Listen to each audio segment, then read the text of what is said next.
Hey, good afternoon and welcome to the Ysn Power Hour. DJ Yoakley with you on this beautiful Monday here in Northeast Ohio, live from the Yoke Cave here in East Palestine. And we have an awesome show for you today. There's been a lot of stuff going on in sports, all the way from the big boys to the little ones. And we got you somewhere in between. We've got the guru of girls sports right here, exclusively to YSN, as he has been for years. The professor, the dean, officially, of YSN, my guy forever, Mr. Anthony Hartley, is going to join me in just a few minutes. But before we get to that,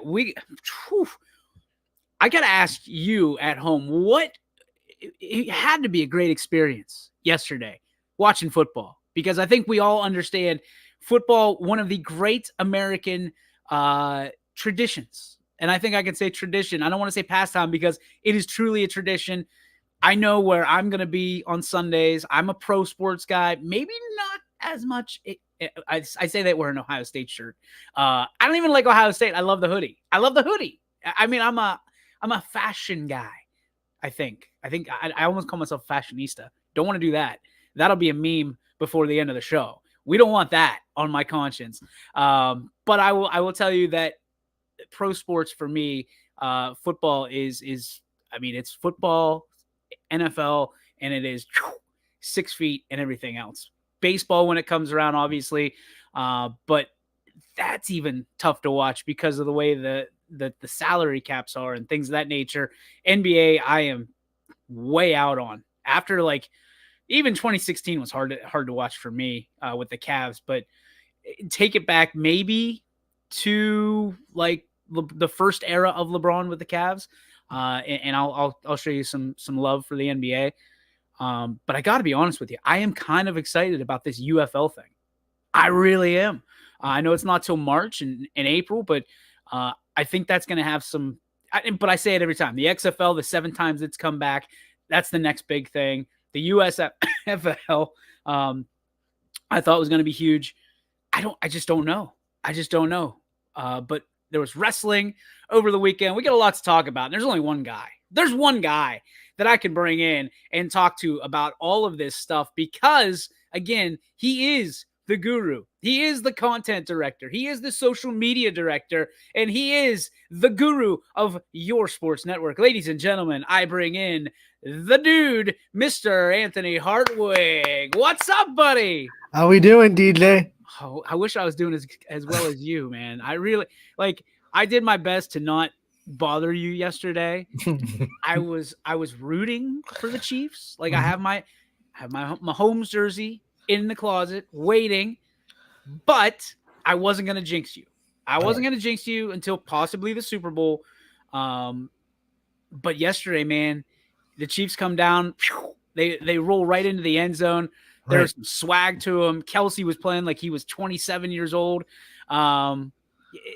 For you, when you look at this Chiefs team, you've been a fan for I don't want to say forever because you're a Packers fan. Yeah, I did. I outed myself on Running Point back in the day. I shouldn't have ever done that. No, you burnt. you could. Nobody ever would have called you out on anything because it's like being an Orlando Magic fan in the NBA. They're gonna be like, oh, okay, well he's just like them for a long time. There's no rhyme or reason. You like the colors, mustard and ketchup. So, for you to have this run with your team, the Kansas City Chiefs, and I turned on the TV today, Good Morning Football on the NFL Network, and they're talking about the Chiefs the same way that they used to talk about the Patriots, and they're saying that right now Patrick Mahomes is surpassing Tom Brady. Brady's got 7 championships. Not there yet. Mahomes has 2. 2, going for 3. I mean, I'm not there yet. And I don't even like throwing around the word dynasty, to be honest. People are saying this is the Chiefs dynasty. I'm like, let's. I think dynasties are reserved for decades. Is that Steelers dynasty in the 70s, Niners in the 80s, 90s? It was kind of a hodgepodge of different Cowboys. Teams. You have to, Patriots in the 2000s and 2010s. Let's wait until 2028 when Mahomes has been 10 years. Then we can call it the Chiefs dynasty. I in today's day and age, I don't know if that's you almost have to shrink those dynasties, right? Because of free agency, because of all that stuff. So I don't disagree with it being a dynasty, especially this is what the 5th Super Bowl appearance in 4th Super Bowl appearance in 5 years or something like that. When you're on this ride, right? Are you one of those guys that you're absolutely celebrating, or do you kind of have, you know, one foot out of the vehicle, like ready to jump out because you know that everybody else is gunning for you? It's awkward being a Chiefs fan now because for the longest time, no one really hated the Chiefs. No one was like, they rooted for the Chiefs in the first Super Bowl because we hadn't been there in 50 years. And now it's, you know, we don't like greatness in sports society. We want you to be good for a couple of years and then go away. We don't like the dynasties. Dynasties aren't good for the casual sports fan. So now it's like everyone is just trying to find a way to say the Chiefs, you know, didn't earn it. You know, it's rigged. The refs are giving them every call. It's awkward being a fan of a team that is widely not liked. You either embrace that villain mentality, but I've never been personally good at that. You know, I like people to like me. So it's hard to be the fan of that team that everyone really does not like and everyone's trying to root against. I know, you know, the Steelers had that for a long time in the AFC North. Every team in the AFC North wanted that crown, wanted to be the Steelers. You know, now everyone kind of wants to knock the Chiefs down a peg and find reasons why they're not as good as everyone thinks they are. It's do you have any advice about being a fan of a team that people widely don't like? No, because they're going to hate you no matter what. I Right. mean, It's like, hey, just enjoy it and laugh at the people that want to say you're the villain and embrace it, you know? do you, because when you first started at YSN, you were watching games publicly. Like you were at Riser, you were at Right. some of the other establishments. Do you didn't have still Sunday go out ticket. and watch games? I do when it's not on TV, but the thing is now that the Chiefs are where they are, everyone wants them on national TV. So there's only like 5 games a year that you have to either have Sunday ticket or go somewhere to watch it. So I still go to Risers when they're not going to be on TV, but now CBS is putting them on the national slot almost every week. So you don't have to as much. But when I have to, Riser is the place. That place is awesome. proud partner of YSN. Anthony doing his best plug right there. I appreciate that. For you, I like when you go out there, when you have to go out or when you choose to go out, I guess. Do people look at you differently than they used to? Like you said, you know, there's a lot of people that hate, like you own more Chiefs gear than Andy Reid, I'm pretty sure at this point. So like when you go out, you are decked out. I'm pretty sure, like, I've never asked you this, but you, like, from the time playoffs hit until the time the big game, because we can't use the official term, is over, do you miss a day wearing Chiefs gear? No, I've been in red since the wild card game against That's what Miami. I thought. So it's one of those things where I'm like, I don't want to mess up the mojo. You know, I want to give all the energy to the Chiefs right now and hope that they get it. I was more nervous about the Bills game, to be honest. Like, if we're talking about it, because the Bills are just that team that is always very, very close. And I know the Ravens had a really good season, but I just thought the Bills were more playoff experience. They were in that game before. They were 13 seconds away. I just felt more nervous about that Bills game. When we beat the Bills, I thought, okay, let's go into Baltimore. We've taken off that whole can't win on the road nonsense storyline out of the way. I thought we were set up to win in Baltimore, but the Bills, that made me nervous. I got to be honest, man. I think that Mahomes is more dangerous on the road. Mm. I really do. Like watching this, I never bought into that. I don't want to say script because we all know that there's all kinds of rumors going around. I never bought into that storyline that Patrick Mahomes has never been on. I understand that that's a fact, but it's not like he's never been on the road in his career. Right. You know, he's on the road 8-9 times a year now. But I agree with you. I think that the Buffalo game, for a number of factors, was the toughest game that they're going to play. And when you level the field like that on Patrick Mahomes, you know, and you're taking away some of the things, he's got to stay warm on top of everything else. There's crowd conditions. There's you know, his helmet's breaking like a plastic bottle. You know, that was the best chance that someone had to dethrone the Chiefs, and they still couldn't do it because Andy Reid's mustache was magical that night. So when you were going into the game yesterday, you felt pretty comfortable. I did. Only because I just felt like there was something where I honestly thought Baltimore would have some kind of mental breakdown, and it turns out they kind of did. They weren't disciplined. They were starting to make mistakes. Run the football. Run the football. Like, you have one of the best running backs in the league. Just go run the ball. And they got pressure. They kind of got mesmerized by, oh, it's Patrick Mahomes on the other side of the ball. He scored on the first drive. We better go and match him. And really, their defense shut him down the whole second half, and they still just refused to run the football. I was like, okay, cool. I think the Bills did that wrong the first time they played Kansas City in the AFC Championship. They forgot to run the ball, and that's just playing right into our hands, especially this year as a defense. I mean, if you can, we as a Steelers fan, we found out that if you can't run the ball, you can't pass the ball, and that's certainly what happened yesterday. Where, I think that Lamar Jackson is an MVP caliber player. I don't necessarily agree with him being the MVP this year, but that's on me. I think Christian McCaffrey, who we'll talk about in a minute, has done way more for his team than Lamar Jackson. And I know that sounds crazy, but I think that that's the truth. And I think that we saw that yesterday. But when you see Lamar Jackson breaking down, not mentally, but just like frustrating, like banging his head against a wall, like nothing's working. And there were no scripted running plays for Jackson at all in the ball game, which we're not as a Steeler fan, I'm not accustomed to seeing, because I'm used to seeing this dude run around like crazy and have 100-yard games and things of that nature. And you're in Baltimore, which is actually better weather than Kansas City or Buffalo. Right. So, it was like 50. It was crazy to me that they were, what were they, 4-point dogs or something like that going into the ball game. And it was raining, so that even more run the ball, right? Yeah. Like, it's raining right now. I didn't have an answer, Anthony. And I had my phone here ready to go, like not come at you, but like, can you believe this? This is unbelievable. Very rarely in my life will you ever find me rooting for a Baltimore Raven. I will tell you that, obviously, as a Steeler fan, but I was close. That was, unless it's the other team in the AFC North, I'm probably not going to root for the Ravens. But I will tell you this, is I have a respect for Lamar Jackson and a respect for the way that he handles his business. Because remember, and you have a great memory. I mean, you got an elephant memory of when Jackson was drafted. There were teams that were telling him, nope, we want you running back, wide receiver. We're not going to draft you as a quarterback. He rolled the dice on himself, which, I love that. Bet on yourself. That's bet on yourself. That's having that dog in you. So part of me was like, I really wanted it for Jackson. Part of me was like, man, I really just want to see Travis Kelce, because I have a newfound admiration for both of the Kelces. And not just because one of them's dating Taylor Swift, but mostly because of who they are, Cleveland guys. You know what I mean? That are, you kind of got to root for Ohio dudes, right?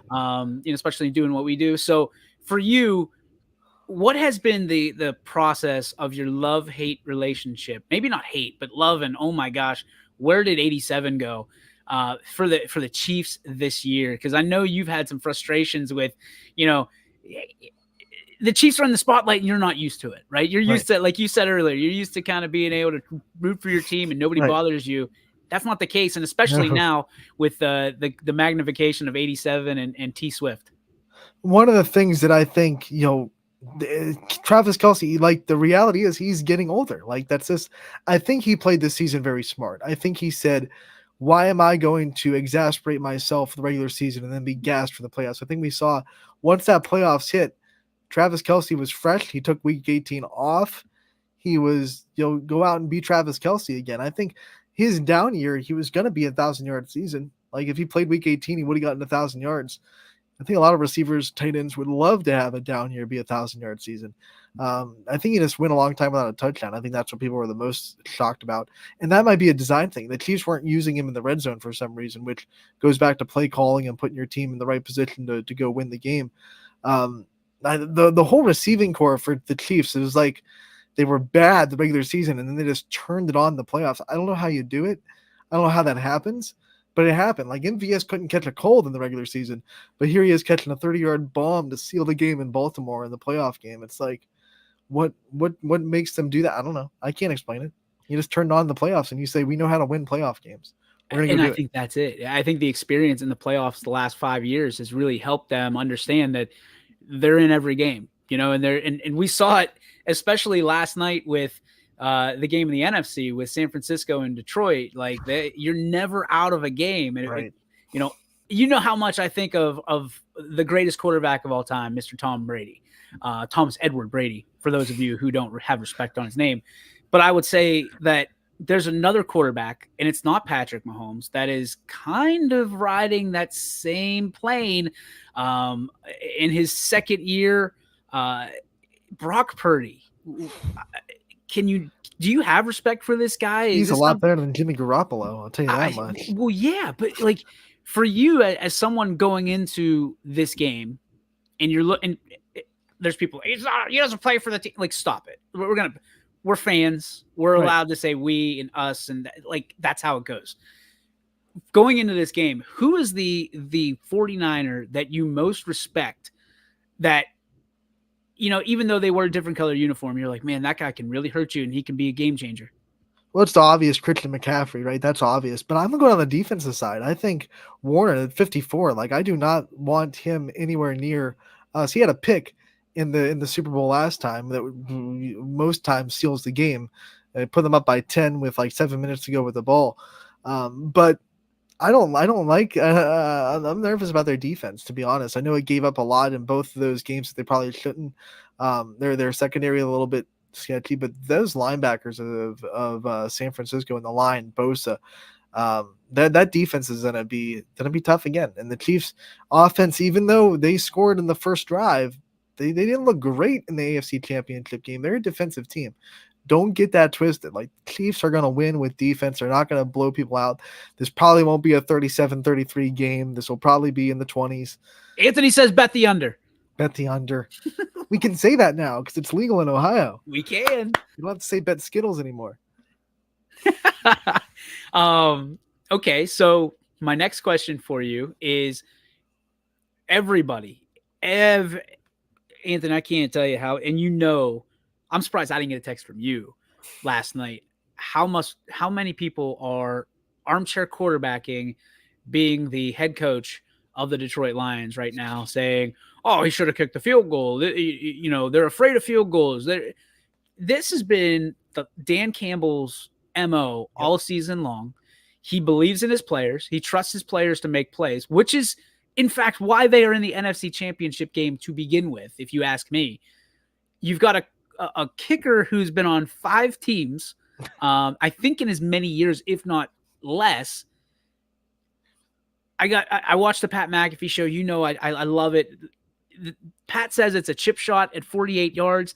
I think it's not in those circumstances. Well, that's the San Francisco kicker who missed it earlier. Well, that's my thing is, if I'm a coach, I believe in the 11 guys that get it done 95% of the time, that are on the field 95% of the season, not just that game, the season. And I'm going to say something here that a lot of people are going to be like, no, you're wrong. I understand the math. I understand. And I watched the Kyle Juszczyk interview. A 17-point deficit would have been a lot more challenging to come back from. However, I think that if the Lions complete that pass on 4th and 2 or 4th and 3 or whatever it was that went off of the hands of, I can't remember the receiver's name. What was it? Williams, I think, number 8. No, that caught the big one. It was another one. It was a different guy.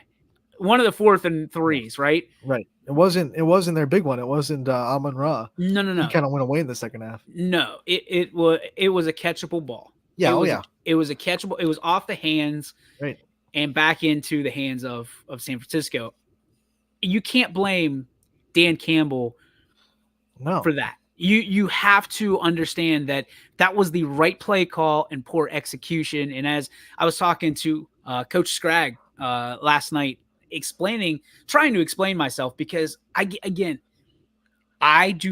not that this is not a knock on anybody. If you did it, you did it. If you don't, like, who am I?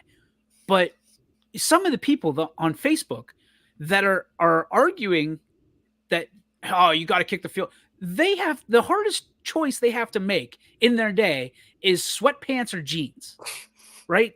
That's the toughest thing they're going to do. And Dan Campbell is in a Super Bowl type atmosphere, an NFC championship.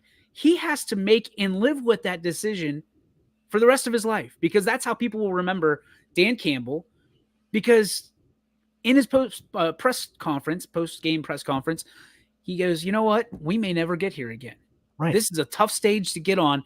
But he made that decision consciously with that in the back of his mind. I respect that. Yes. I respect that so much. If you're in that situation, Anthony, can you make that same call? Especially the second one. I mean, that's the one that people are more upset about, that he didn't try to tie the game. I'm sitting there thinking, you're trying to tie the game there. You're scared. Like, go win the game. You are losing momentum in a hurry. Go score a freaking touchdown, right? You tie the game. You might as well just tell the 49ers they already won. They're going to go down. They're going to score the next possession. You'll lose anyway. First one, you're right. It's a great play call. The second one was a bad read. They Goff thought it was going to be zone. Thought it was going to be man. They ran crossers. It was zone. Everyone was covered. Goff should have checked them to a different play. It's just, that's just a thing. And it wasn't a coaching decision either. They just thought it was going to be man. They showed it on the TV. Greg Olsen, who I think is one of the best color commentators now in the game, and he's fairly new. He explained it brilliantly. It was supposed to be a man-to-man defense. That's what they thought it was. They ran crossers. It was zone. No one was open, and Goff had to throw it away. Have you seen the screenshot yet of that game, where of that particular play, that second fourth down play, and there was a guy completely on the other side of the field, wide open, right? And Goff was all the way over here. Right. Now remember, a football field, I believe, is 53 yards wide across. Yep. And people are like, "Oh, he was wide open."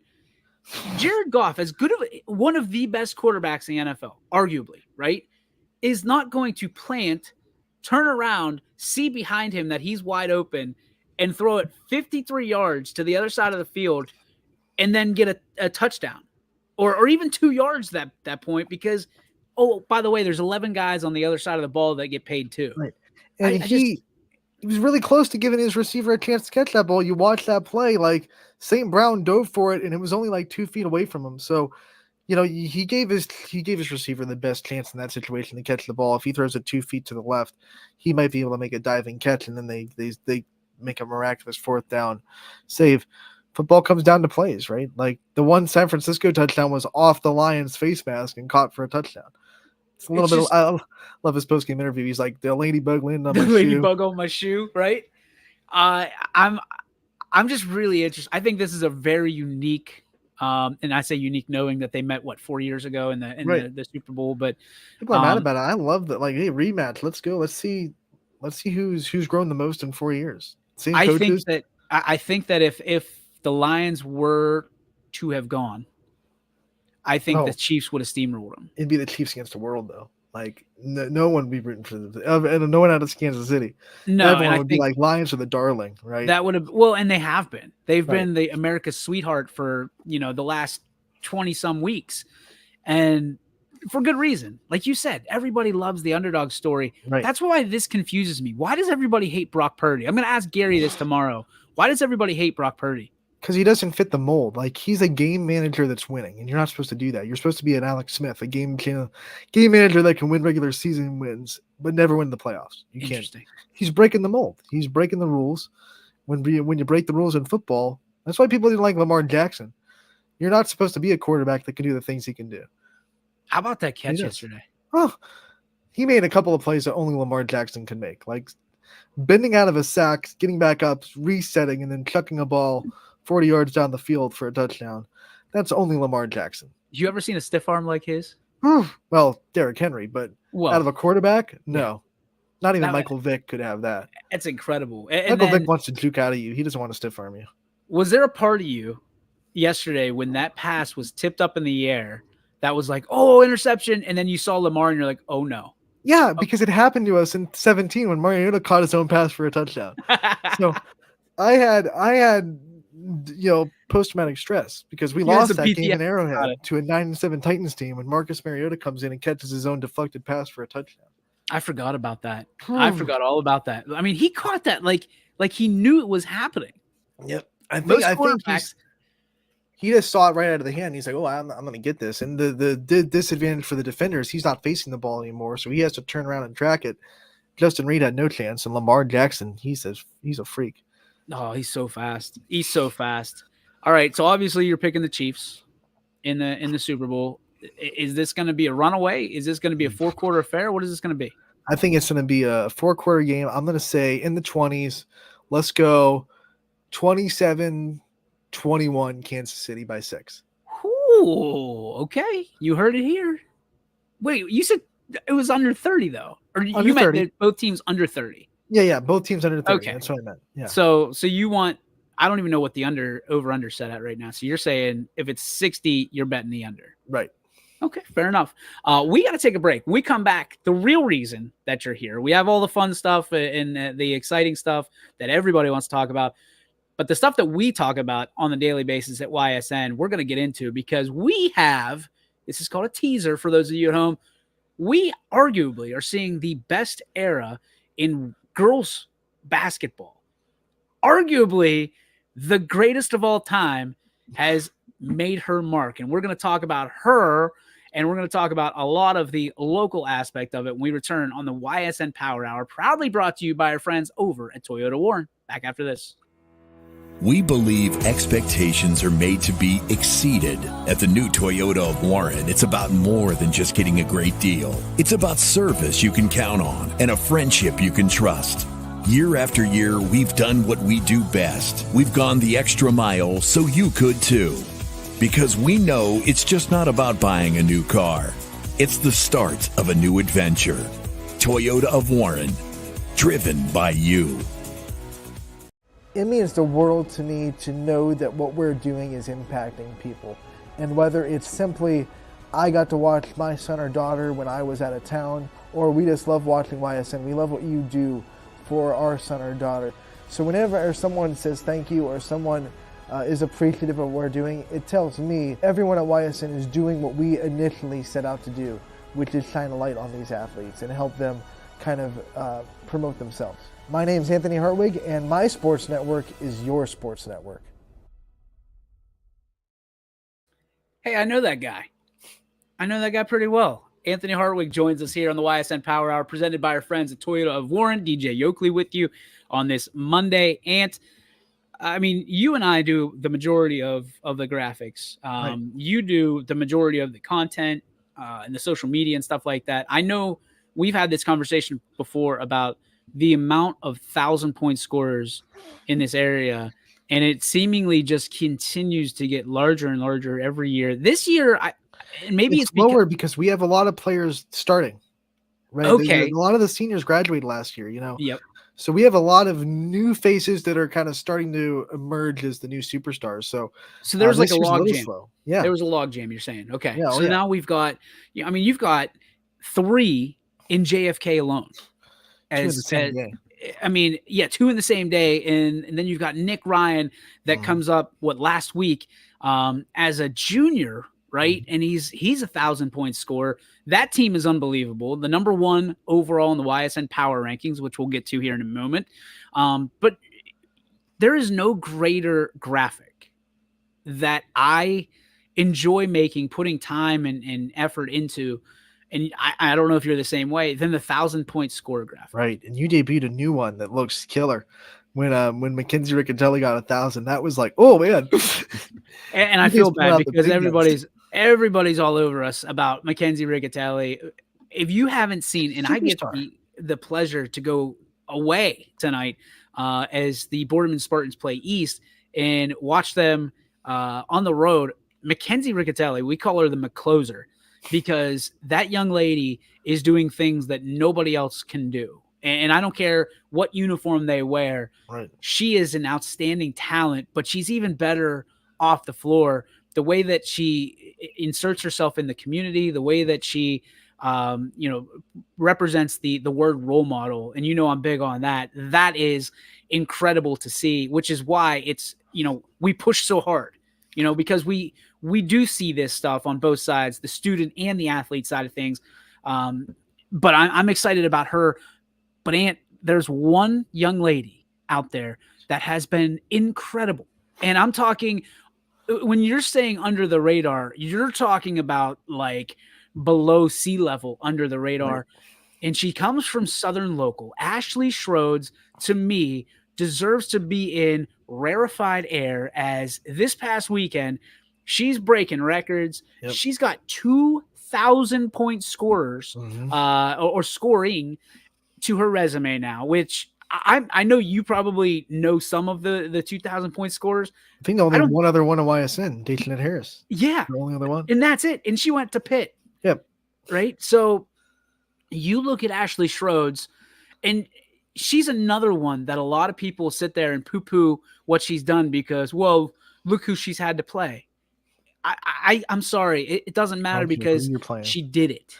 2,000 is 2,000. You know, a lot of other players are playing the exact same players that she is, not scoring 2,000 points. No, and then you have the all-time 3-point record at Southern Local, and add that to now she's the all-time leading scorer in Columbiana County basketball history. Took down Chelsea Boker from Crestview with 2016. I remember watching her play when I was in high school, and that was a talent. So she went on to St. Bonaventure and played in the Sweet 16 actually. So, you know, when you're taking one of her records, you're doing something really right. So let me ask you this question, as I think everybody looks to you as the girls guru, the dean of girls sports in our area. Is Ashley Schroeds the GOAT? She is the GOAT right now on YSN. There's no one better on the network right now doing what she's doing. You forget to mention also, she's got 1,000 career rebounds. She goes and gets her rebounds. She's got assists. She's averaging, I think, 3 assists per game. And to do it all with being your team's real hope for winning against good teams. Like if Ashley Schroeds doesn't go up and put up really big numbers, Southern this year is going to have trouble winning. And that's a lot of pressure to put on a 17, 18-year-old kid. So to say, hey, Ashley, go score us 20 or 23, or our chances of winning go down a lot. That's hard to put on a kid. And she's handled it. She's scored that much more than most. It's awesome to see what she's been able to do. We had a player profile with her early on in the season. Well-spoken, great leader, carries herself well, great role model in the community. She's had a bunch of 6th and 7th grade girls wearing the headband now. She's rocked I love that. the signature headband of Ashley Schroeds. And she says that was one of the things that she didn't like to start her career, but it was just one of those things that fell into a routine. And now it's a phenomenon in the Southern girls basketball program. You know, got to rock the Ashley Schroeds headband. So what she's doing in Southern Local, putting that program on the map, getting other media sources there that have probably never been to Southern Local before in their life. It's incredible. Ty checking in saying that verbatim, when we got Southern to sign with YSN, he said, we got Ashley Schroeds. Right. I mean, when you have, and we try to take ourselves serious as professionals, right? But we're also fanboys. We're fanboys, fangirls from that standpoint. We are actual fans. And I think some people don't understand that. You know, I end every interview, whether it's on the air or off the air, with I'm a huge fan. And I am. And I mean that. I think it's really cool for Ashley Schroeds to be potentially, when it starts, a YSN first ballot Hall of Famer, right, for what we do. When you're looking at someone who goes unrecognized, scores 2,000 points, some of the records that she has now that we've already gone over, do you think that we're entering an era, or we're in an era, that girls sports is finally getting the appreciation and the respect that it's due? It absolutely is. Like, and that was one of my wants when we signed on when I signed on YSN and Wendy's in the Wendy's Youngstown State. I was like, hey, I want to make YSN the reason girls sports gets covered. And I think because of not just me, I'm not going to take all the credit for it, because our announcers do a great job. And Ty Bartel is one of the guys that does a great job doing the interviews and building relationships with these programs, girls and boys. But you know, now these girls teams get a game. Like, there's going to be 11 plus games on the network tonight. All 3 first place games going to be on YSN. There was a time not too long ago when there could be 3 games that have first place on the line, and you might get one of them in the paper maybe, and the rest would be blurbs, and that's all you get, especially in the girls' side. So we have raised the bar for everybody, and I think everybody in the whole media world in Northeast Ohio is raising the bar now because they realize like it's the girls' time. I love it as someone that came on with that mission statement from day one at YSN. Well, you have done unbelievable things, more than anybody will ever realize, Ant. And I think that's why you deserve all the comeuppance and all the roses that you get, and every time you get them. Because to me, I think mostly, and I'm going to make it about us for 1 second. I think that there's been a lot of changes behind the scenes that nobody, because we don't put that stuff out there. It's right. That's our business. We try to keep that stuff, our dirty laundry, kind of in house. But we've had people, you said Ty, Matt Marr, Chris Sigler, Steve Leslie, that were guys that were bought in, but now it's, hey, look what we're doing. We've got the snowball rolling down the hill. Now it is an absolute avalanche, and you see it coming. But Ant, you've been at the forefront of all of this. You've seen this coming. You have pushed yourself, and I mean pushed yourself immensely day and night to make this happen. For you to have girls sports in the mainstream, in the spotlight like never before, what does that mean? What has been some of the feedback that you've received from parents and athletes over the last 1, 2, 3 years? I've said it before. I've said it in my commercial.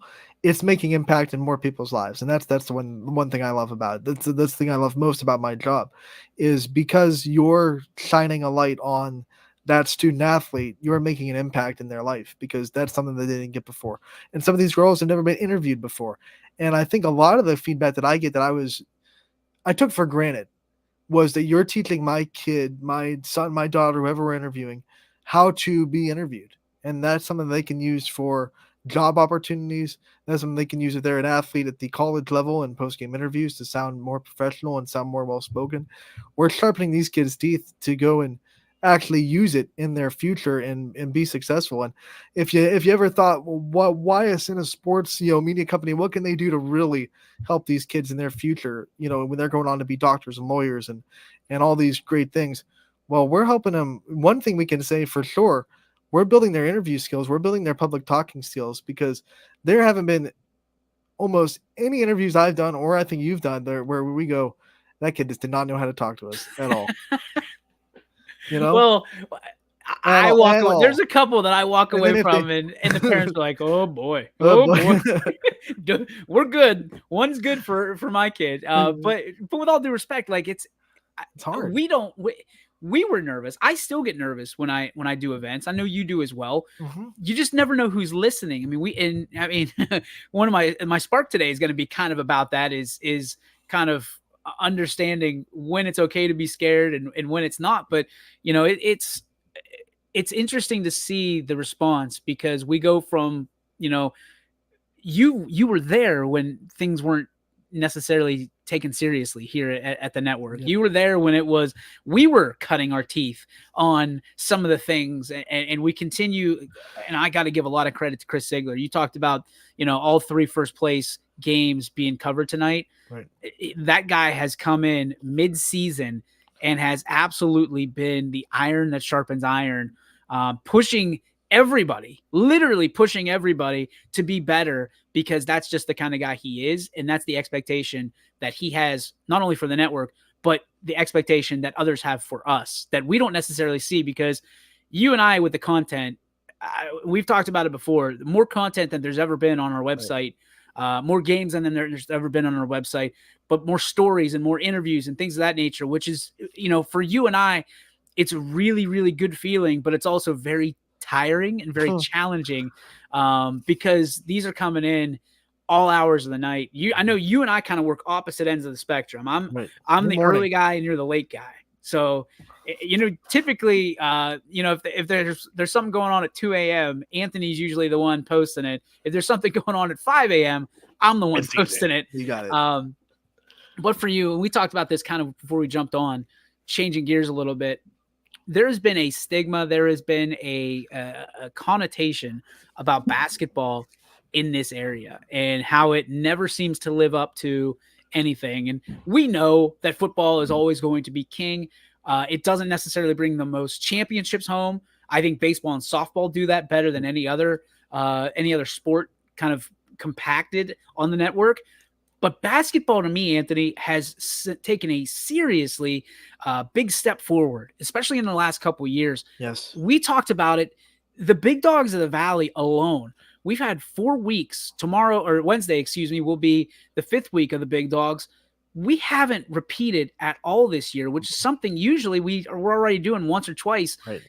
Has the level of competition gone up? And why don't the general public see that the level of basketball is going up, or is at least staying at a high level? I think the level of basketball is going up. I think this is maybe a bridge year, you could argue, because like I said before, both sides of boys and girls, a lot of seniors last year graduated.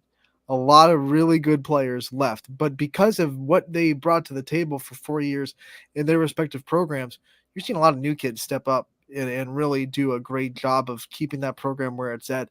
And I think that's why this might be a bridge year. You know, you might not see a whole lot of regional state success in basketball. I think there are a couple of teams that could make that run. No, let's talk about how hard it's going to be this year with basketball, not doing 2 districts anymore, but the super district now, where, for example, in D3 girls, you could have a Chippewa in our district or a Waynedale in our district. Those are teams you really wouldn't have to see in the old days until regionals. But now with the RPI, with the Max Preps RPI, you could be forced to play a regional powerhouse in a district. And that's just going to be a little bit tougher for teams to get out of a district, maybe, if it works out against their favor. But I really think that it's going up because of, I want to give a lot of credit to the seniors class from last year, especially on the girls' side. We're talking, Sophia Hook, we're talking Brooke Shantz from Western Reserve, JC Mullen from Springfield, Maddie Lesnack from Springfield, Abby Davidson from Salem. I could go on. There's a lot of teams that lost a lot of good talent. Cami Rome. I mean, we had 2 seniors for Salem win postseason awards last year that are both playing in college. So a lot of good work done by the senior class from last year. That's why this might be a little bit of a bridge year with a lot of young new faces. But we're not plateauing and we're not going down. We're kind of going up. It might be a little less up than last year, but it's still an upward trajectory. And expect in the next 2 or 3 years to get back to where we were last year. We had teams fighting to go to Dayton. We had teams that went to Dayton. I think we're going to be back to that really, really soon. How has AAU changed the caliber of basketball that's being played at the high school level? A lot of naysayers would say negatively because, oh man, now it's all about marketing yourself and no one's buying into the team aspect anymore. And that can be true in your pockets of areas. There are, some programs that I'm sure in the state of Ohio that are dealing with a little bit of that attitude where, this is about promoting me now. It's not about the team of the high school. That's sure to happen. And maybe AAU is in fault for that, maybe not. But I think as a whole, I think you're seeing more players ready for the varsity level when they come into town because of what they've done in AAU from grade 6 or grade 5. Like 5th grade AAU was not a thing a long time ago, but now you can play AAU in 6th and 7th and 8th grade, and you can get ready for varsity level basketball before you even step on the floor your freshman year. That's why you're seeing a lot of really good freshmen this year, including one that just won Big Dog of the Valley, Alyssa Brown. I mean, have you seen her play live? Oh, not yet. I can't wait. It's something. It's something. You said she's just a freshman, and we've heard about this, and we've seen it on YSN naturally, but to have that potential as a 13, 14, 15-year-old, right? Right. The sky's the limit, and she's playing in a system that, quite honestly, Cheney didn't want anything to do with us, filming their games or calling their games because that didn't represent how the status that Cheney wanted. Now it's, hey, look at us. Look at us. Look what we're going to do. Look how she's going to be. And her teammates are rallying around her. So I'm excited for that, certainly, without a shadow of a doubt. Anthony Hartwig, the director of content and social media, with us here on the Ysn Power Hour, pulling double duty. You can check in with Anthony every day. He is the soldier. He is the guy every day from 1 to 2 on on YSN. Yep. Yeah. I mean, Anthony, I got to tell you, man, publicly, I know I've told you in private, to be able to be the guy that carries that banner and does a show every single day. There's a lot of people that don't understand how challenging it is, right? Especially with the full plate of things that you already do, to be able to have those interviews on a regular basis. And there's no booker, there's no, you are your producer, you are the director, you are the talent, you are everything with those. What has been the biggest, I know what it is, but tell everybody else, what is the biggest challenge for you in kind of settling into the role as host of your own show? Well, the start of was confidence, because I remember like when you came and said, "Hey, you're going to be the host by yourself." Once Ty had to transition out of being a host of my guest host there, I was like, we're not. I don't want that. Just like realizing that I can do it, and that's been really fun to see. Like now I enjoy it. Now I'm like having a fun time on Running Point, and finding out ways to make it better. Like it's grown. It's changed. It's morphed into things in the last year, I would say, and kind of being okay with morphing it and changing it and trying things. If it works, great. If it doesn't, try something else. And that's always been fun. I've always felt like I could just do whatever I wanted to do with it within reason. Don't get too worried. I'm not out here doing anything crazy on Running Point. But you know what I'm saying? Like, I've now found a home where it's like, hey, let's just make the interview show. Let's make a player a day, featured, whether they're live or not. Let's make sure that they get featured on Running Point and they can have that, sense of, hey, I'm live on a show. That's one of the things that I like about it now. Man, you've been incredible, just absolutely incredible. And the amount of time I recognize, I see it, that you put into it. You've grown leaps and bounds, and you were already good when you started. And that's why there's no smirk, there's no laugh, there's no anything. When I say that you are the guru of sports, you have grown because you came in and you were just girls. Right. Like to your point, your mission was, I'm going to go grow girls sports like no other. And now you've really stepped into a role that says, hey, I'm going to grow sports in the Valley through this platform that you've been able to do successfully. And I'll tell you what, man, I couldn't be more just blessed and honored to have someone by my side like yourself, that, like Steve always says, we don't always get along, right? No. But we're never going to put each other out there. Right. It's going to be a situation like, hey, let's get it out of the way now and let's move forward, because the passion is where, and you've really developed a leadership quality that I see very much on an everyday basis, that I'm grateful for and I'm humbled by, because the shy guy that I met in the Wendy's, that was afraid to even talk about your disability up front because you were afraid that it would hold you back. And now we've talked about it. Embrace who you are, embrace everything that you bring to the table. And you certainly do. And you do it with flying colors. So can't be thankful enough for you, man. And just everything that you've done. So I know that this was a long day for you and it's going to get longer. But I appreciate you hopping on. There's never a bad time when you're on the show. Right. And I just appreciate you, especially last minute. We were going to have you on tomorrow, Gary on today, but it kind of worked out last minute because he had wrestling practice as you talked to him on Wednesday. Are you going to beat him up a little bit on Wednesday? You know what? I might, since we might have that show on Friday, I might reserve some of my firepower for our show that we're going to have the Friday before the big game. I love it. Dude, look at people giving you the love. Donnie Rigatelli, the Don Father, saying Anthony is the man. Your dedication is beyond words. And that's certainly coming from him, a guy that's dedicated, that loves YSN, that appreciates everything that we do. I know that he thinks an awful lot of you, my friend. All right, so last question I have for you, and this is going to be a brain buster. Give me, because Donnie's watching, give me a MVP candidate here at YSN that is not named Schroeds or Riccatelli.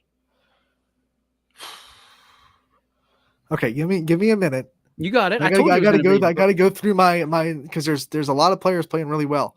I want to go Alyssa Masutli. Okay. There's a lot in that AAC. You go with Riccatelli and Boardman, Masutli, Howland, Ayla Ray's having herself a season at Fitch. Dill? Did you say Dill? Dill at Canfield, and Cammie Ritz can go off at any time too. The killer cams. That AAC is stacked, and the fact that Boardman's able to come out of it right now with a lead in the way that they've been able to do it.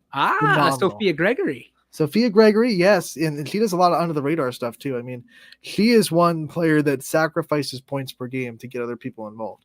I How always respect point challenging? guards like that. How challenging is the All-Star selection going to be this year? It's brutal every year. We've already kind of talked about it, right? I mean, somebody's going to get pissed off. Somebody's going to be left off because we typically take one from per every team, and then maybe two if we get some spots open. But yeah, it's one per team to start, and there's a lot of teams that deserve a lot more than one per team. Let's break some news. What do you say, Ant? You like breaking news? I like breaking news. Let's do it. So people have been asking, when is the All-Star game? Where is the All-Star game? What's so special about this All-Star game? Let's tell them, Ant. This year, on March 24th, double check that. I think it's right. March 24th, after on a Sunday championship for boys in Boardman. Yep. We're going to have a little get together we like to call the YSN All-Star Game. It is going to be representative of every single school that we have, hopefully, fingers crossed. The announcements will be coming very, very soon. And on top of everything, we will have, for the first time ever, ladies and gentlemen, a slam dunk and 3-point contest with an additional contest for the girls that has yet to be officially announced. I am excited for that. I know there's a lot of people that are very excited for that. We're working closely with a sponsor to get paddles for everybody in attendance that they can show up the number. We will have guest judges for the slam dunk contest. The 3-point contest is going to be amazing. 3-point's always my favorite because you get to see some of these, I'm going to say the littles, right, who are just snipers, be part of it. But to be able to have a skills competition and on top of everything that we already do, I think is going to help bring more people through the door, more interest, more excitement, which is what we're all about. And certainly for the All-Star game itself, to see that sheer number of uniforms on the floor, and you're talking a lot. You're talking 60 plus on the floor at the same time. The best coaches in the area. I cannot get over how exciting this is. A big shout out to Boardman. They are doing this out of the goodness of their heart. Donnie Riccatelli has been a huge part of this. Marco Marinucci, Coach Hamilton over there as well. When we asked, they said, absolutely. Absolutely. They wouldn't want it any other place. BSTN is going to cover the game for us. They'll have our announcers, but we are going to have multiple cameras on this. So this is going to be a professional. I mean, not that we're not professionals, but listen, it's going to be more than our huddle cam that is typically you're accustomed to, especially for the slam dunk contest. I think that is going to be absolutely nuts. Yeah, 3-point. Like if we get that shot behind the 3-point shooter, golden. Which we'll have. Golden. I mean, our All-Star games are different than everybody else's. People are like, we're going to have 5 All-Star games. Like, it's not a showcase. This is an All-Star game. Right. This is about having fun.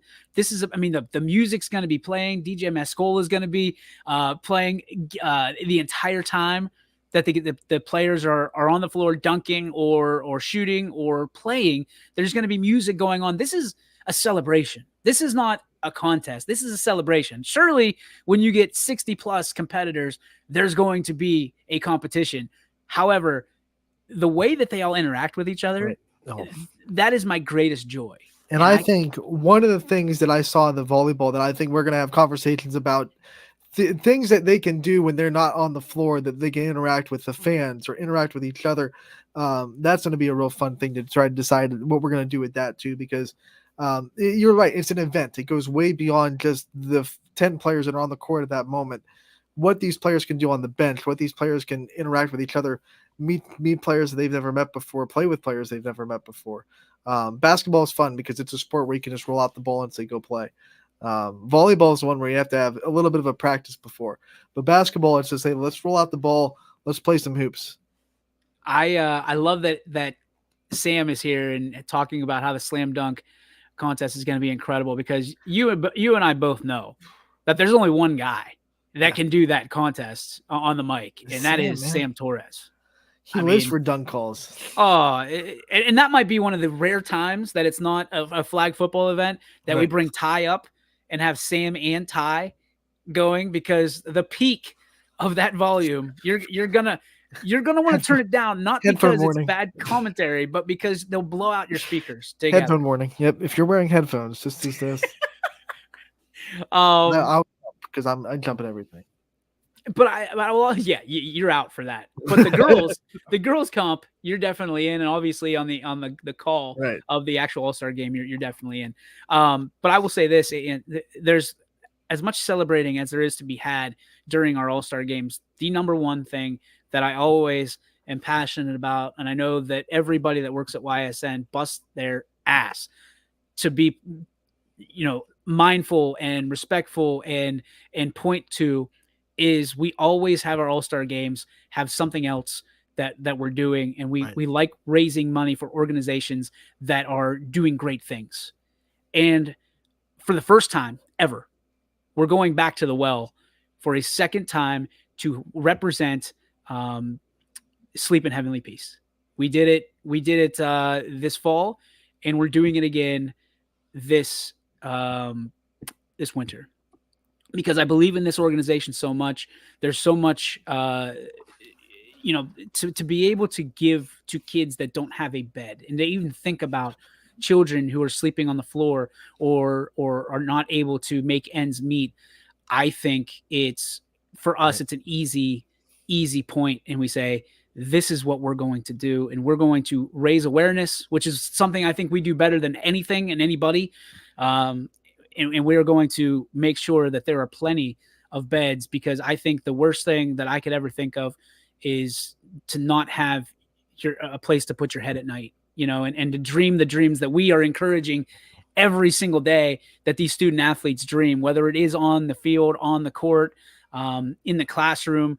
To be great, you have to have rest. And I think that partnering up with Sleep in Heavenly Peace is a huge part of why we do this, because there's a lot of work that goes into this game, and there's a lot of hands that really get into the mix of this. And I can't be more grateful and honored to be able to represent Sleep in Heavenly Peace and hopefully raise awareness and funds for them, so they make their job a little bit easier, and obviously help out, potentially kids that will be on YSN one day in the near future. So love making that announcement. Can't wait to publicly make it. All the people that are watching on YSN right now, grateful for you, and you can pass that word along. But Ant, for you, well, you know how we got to do this. It's time for the Joe Dickey Electric. What's your spark? Where we've got to pay some bills. Right. Thanks to our friends over at Joe Dickey Electric, Eric Carlson, the whole bunch over there. It is, well, here, let's just run the thing.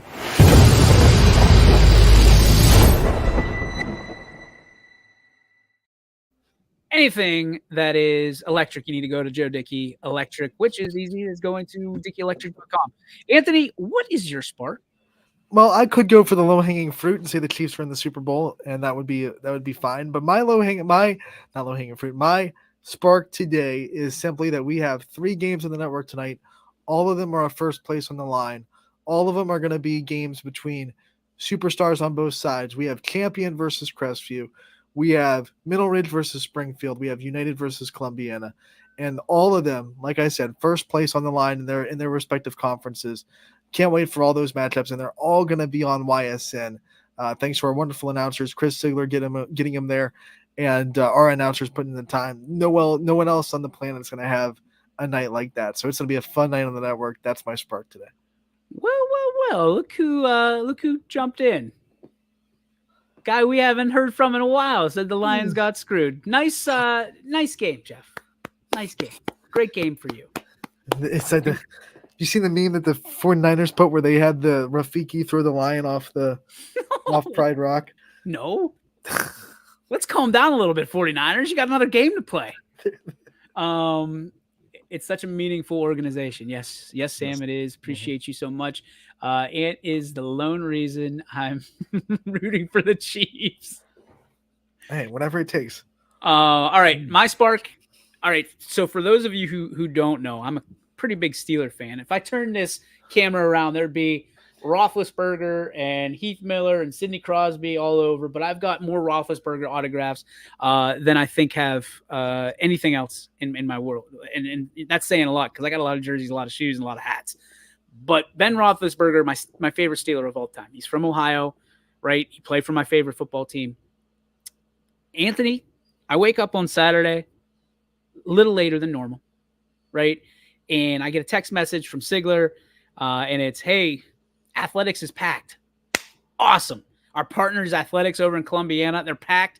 That means that they're getting money in the door. That means that they're prospering, which is what we want. Not 20 minutes later, like, I get a text message. Oh, this guy's here with a picture. It's Right. Ben Roethlisberger. Right. I can't tell you how fast I got out of my PJs, washed my face, got into clothes. Don't even remember what I was wearing. Couldn't tell you what shoes I had on.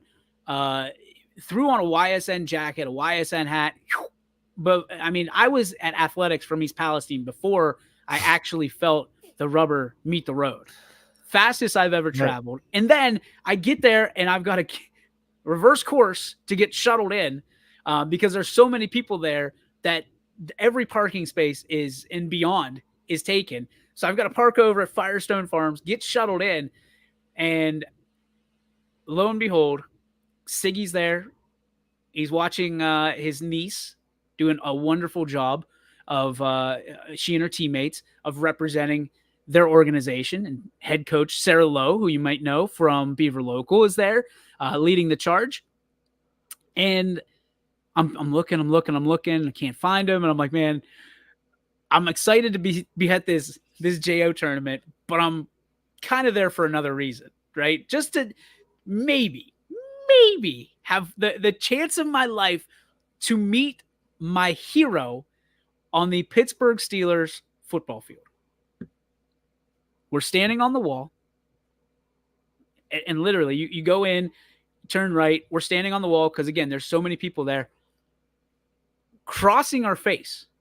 Sigler is to the left of me. We are shoulder to shoulder, crossing my face with the agility of a gazelle through the bleachers is Ben Roethlisberger.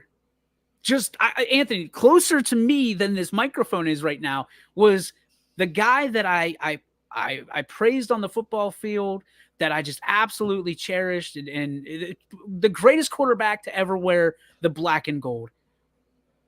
Quite possibly the greatest quarterback that will ever wear the black and gold at this point. Cross my face, 4 feet away from me. I wussed out, man. I wussed out. But here's why. Because I think when, and I guess to put it in context, when you become a dad, or you become I hate even saying the word celebrity, because we don't think of ourselves like that. But you're an identifiable person in public, and people come up to you, and you're at something that you're there for your kid, or you're there for your family, or whatever. It can be a little much. And I saw all the people kind of waiting for Ben because they want a picture, they want an autograph and stuff like that. And listen, I get it. That's part of what comes with the gig. I could not bring myself to go up to him, shake his hand, take a picture. I wanted it in the worst way. I don't know that there will ever be an opportunity that I meet Ben Roethlisberger, to interview Ben Roethlisberger, to talk to him, and just because that's my signature, right? I've got your autograph. I want to get him on the show, or get him, on YSN and talk to him about what it's like to be a sports figure, but now to be a sports dad. He was there to watch his daughter play volleyball. Yep. And I think that was my angle that I was going to talk to him, because I think, Ant, that he didn't want to take the spotlight off of his daughter. And my takeaway is that's pretty badass. You got a guy that doesn't want to be noticed necessarily for times and pockets of his life, because he just wants to be dad. And I looked at that and I was like, man, I can't do this. I'm not going to bother him. Sigler did the same thing. I'm not going to bother. He's being dad right now. He is Ben Roethlisberger, but he's Ben Roethlisberger, the dad.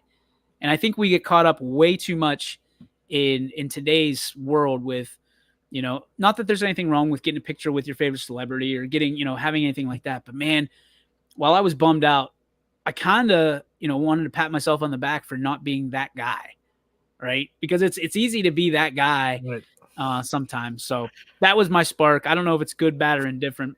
Still kind of mad at myself. I see everybody getting pictures, and I'm like, man, I could have got it. I could have. Here's a positive note, though. He couldn't have walked through athletics without seeing the big YSN sign. Oh, it was in the background of a bunch of pictures, and I saw Mr. Kean Hartley with the YSN hat on. Well, that was on purpose. We got key to that.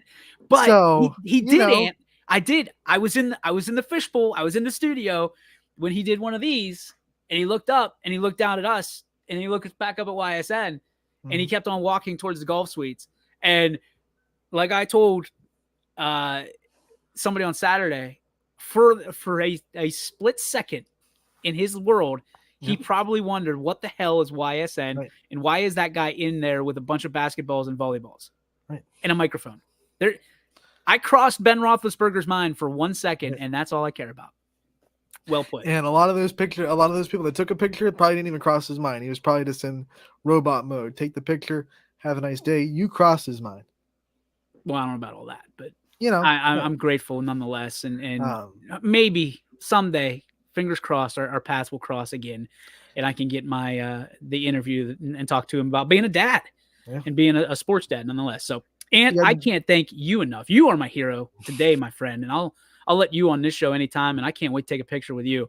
Thank you for Double Down today, and where are you going tonight?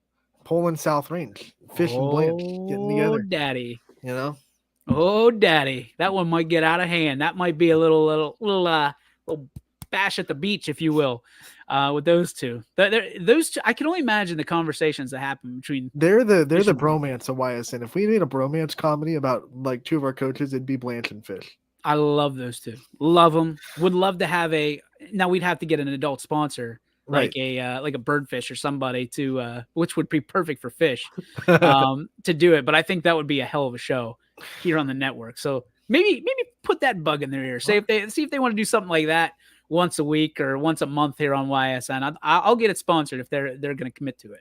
All right, I'll tell them. All right, that's going to do it for our show. We're here in overtime. Surprise, surprise. We will probably not be in overtime tomorrow, but Gary Altizer has told me he will join us. We will talk 49ers. We will talk wrestling and why wrestling is so big in this area. We might have a special guest as well who knows a thing or two about wrestling as well.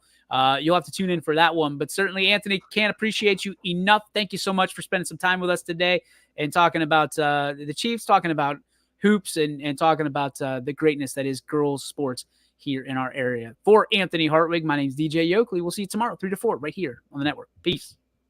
YSN thanks you for watching.